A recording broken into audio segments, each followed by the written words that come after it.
Conference here in Wenatchee, May 19th through 21st, will be the district finals of the International Speech Contest. The winner will qualify for the semifinals of the World Championship of Public Speaking at the Toastmasters International Convention this August in Vancouver, BC. The speech contests are a niche activity, and only 10% of all Toastmasters participate in them. Lloyd Smith is one of those people. He's been in 54 contests, including 10 district final contests, 5 in international speech and 5 in humorous speech. He believes that the contests are actually just extreme examples of the kind of speaking we do at our meetings and in the world outside of Toastmasters. In Project 1, the technical briefing from the Advanced Communication Series manual, Technical Presentations, Lloyd will discuss the elements of contest speaking, especially in front of larger audiences, that apply to the speaking we do here in clubs and in our job. Lloyd Smith, and our next speaker is...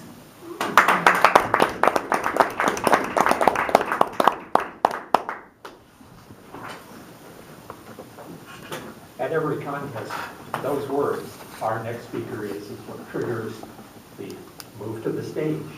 It's a pretty big deal. People always ask me, aren't you afraid of speaking in front of a big group? Isn't it really difficult, and on and on and on? In actuality, no. Maybe I'm odd, but I find it much, much easier to speak in front of a large crowd, and especially in a contest situation where there's pressure, than I do speaking in front of a small group like this. For me, this is the most challenging speaking. The big crowds, that's not an issue. In fact, that's a lot of fun to do. What I'd like to do tonight is talk about some of the aspects of speaking in front of a larger group and on a larger stage or platform that apply in regular speaking and may apply to you if you ever speak in front of a large group. I'll divide it into 3 areas, before the contest or the speech, during, and then after. Before, it's really critical to get into the room where you're going to speak and see the actual area where you're speaking, stand on the platform or stage if there is one, and that sort of thing. The reason is, most of our speech contests happen on these risers at hotels, and they're usually about a couple of feet off the floor. Those things fold up, and you never know what they're going to be like when you stand on them. Some of them have soft spots, some of them squeak in certain spots. The footing can be pretty uncertain, and people who don't get up on those risers are asking for trouble. I remember one district contest done in Pasco, Vicki, you were there, and the Friday night before the contest, Ethan Beebe and, who was it? Ethan Beebe and me and, Annette Charity were up on the risers moving around on them. And somebody, as we got off, said, "Well, what do you guys do? Do you think you've already won the contest?" Well, oddly enough, we did win the 3 trophies. We were the only ones who got up on the risers. There was a soft spot on that riser. You could tell people were startled when they stepped on it the next day. The point is, you got to know what your speaking surface is going to be. That has an effect also on your shoes. I've seen women wear high heels. Very few men do that, but I've seen women wear high heels. That's a big mistake on those carpeted risers. It's extremely easy to hook a heel on carpet. And when you're on a kind of an uncertain surface anyway, that can be a large thing. So it's important to get an idea of what the surface is like. It's also important to get an idea of what the lighting is like. One of the contests we had was at the Wild Horse Casino down in Pendleton. And that was on a real live stage, an actual theatrical stage with theatrical lights and a sound system and the whole thing in the room in the casino where they do shows and whatnot. That was pretty cool, except the lights shined right in our eyes. And the stage was painted flat black, like lots of stages are. The carpet in front of it was dark blue. It was very difficult to see the front end of that stage. That's kind of a big deal because I like to work at the front end of the platform or stage or whatever. And what I could picture doing was stepping off of that thing and breaking my ankle or something like that. It frightened some of the people badly enough that they stayed way back into the kind of the gloom in the back part of the stage, and that was a big problem for them. I didn't do well in that contest, but that was partially because I had a humorous speech in the international speech contest. And at a certain point, the judges caught on, and that, unfortunately, that was the point. Now, on the day of the speech or the contest itself, it's really important to give a little bit of thought to what you're going to do. You want to get there early enough that you can see whether they've moved the speaking platform, that happens occasionally, or whether they've changed something in the room. It's also nice to be able to talk to your competitors and look them in the eye and see what's going to go on. At the last international contest I was in, which was 1 year ago, when I walked into the room, I was getting a cup of coffee, and Frank Briggs, one of my friends from Coeur d'Alene, come bounding over. He was all excited about his speech. And I thought, oh, this is bad news, because Frank is usually worried about his speech and full of doubts and fears and whatnot. I always try to promote that feeling in him. It didn't work. He was really confident. I thought, this is going to be an issue. And sure enough, it was. He won the contest. It's also important to kind of enjoy the experience of whatever organization you're having. If it's a conference, go to the sessions and all that. Lots of people don't do that. The contestants, they'll hide in their hotel rooms and work on their speeches. Huge, huge mistake. What are you going to do? Rewrite your contest speech the day of the contest? Although I've seen people do that. Dumb idea, don't do it. I figure you got to ride the horse that got you there. So whatever you got when you get there, you got. And there's no point in trying to mess with it. When the contest itself, well, before the contest, there's a contestant briefing. And that's when you find out things like what order you're speaking in, where the person who's going to hook the microphone up is going to be standing, when you need to go to that person, and that sort of thing, who the contest Toastmaster is, or Toastmistress, as they sometimes call themselves. That's information you got to have to avoid the uncertainty and whatnot. It's also a place where some people try to play mind games.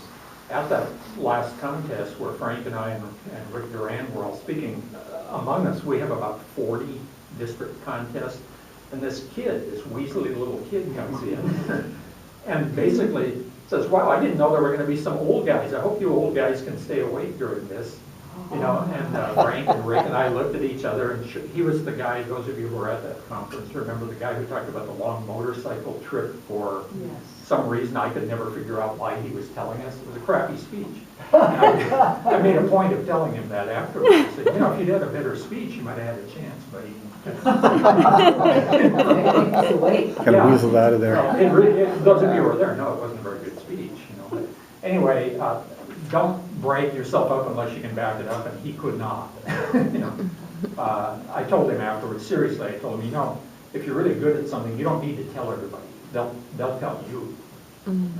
Anyway, live and learn for him, I guess. It's important when you're walking to the platform or whatever, when you're introduced, to make sure you step on the little set of steps or whatever before you get there.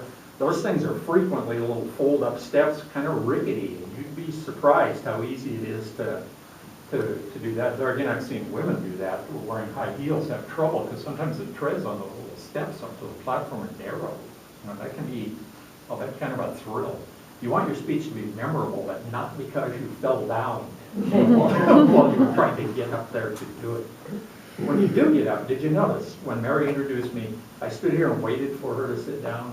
You need to do that. On a bigger stage, it's even more important because the Toastmaster has introduced you at the middle of the stage, typically. That's where he or she is waiting. Well, you don't want to start your speech while somebody is walking along in back of you, heading over to their chair. People's eyes are attracted to motion, and they won't hear you if somebody's moving and they're watching to see what's going to happen. So it's important to just stand there and wait for a few seconds. It seems like a long time when you're not speaking, but it's actually not. You know, it's just a few seconds. Now, when you're on a larger platform, it's not true in this room, but on a larger platform, there's what's called a power triangle. The front of the speaking area is the base of the triangle, and then the apex is in back of you, in the center back of the stage. You need to stay inside of that triangle. Psychologically, if you get to the back left or right of the stage, you get out of the awareness of the audience. You've got to stay in there. You have to stay near the front center when you're making important points. That's where you want to start the speech and where you want to end it. You also have to think about the audience. When you're moving around on that platform, if you move, say you're in the front center, you decide you're going to go over to one of the corners, if you turn your back and walk, there could be people sitting at a table looking at your back. You never, ever want to break eye contact with the audience. Never turn your back on them. That's a psychological thing. It's really important to maintain that the whole time. It's important to keep eye contact with the audience, and you might think that's difficult in a large room. It's actually not. I always start by looking at the front center, and then I make a kind of a pattern of interlocking X's. I try to make eye contact with every person in the audience, no matter how large it is. Sometimes I can't because there are people, sitting behind other people. But it sounds complex, but it's actually not if you think about it. What you don't want to do is something Eric mentions in his evaluations a lot. You don't want the lawn sprinkler effect, the rainbow effect, that looks bad. It looks robotic, like you're about to fall over. When you finish the speech, you got to wait for the person, whoever's the MC, Toastmaster, whatever, to come up and greet you. And they will, but you have to just stand there and wait for it. You don't want to step on the ending, by the way. If people applaud, let them. Don't walk away from the applause.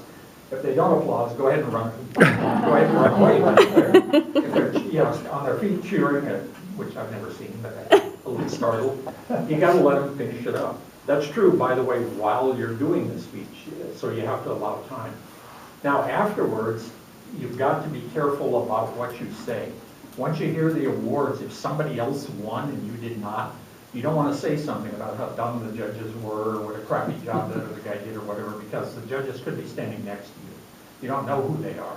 I can usually pick them out while I'm speaking, but you got to be cautious because there's another contest coming in. You don't want the judge to think, oh yeah, that's the guy who called me a moron at the last contest, because he may not be happy about that. The point of all of this is that most of you will never be in a contest because it's just not the kind of activity that appeals to a lot of people, and that's fine.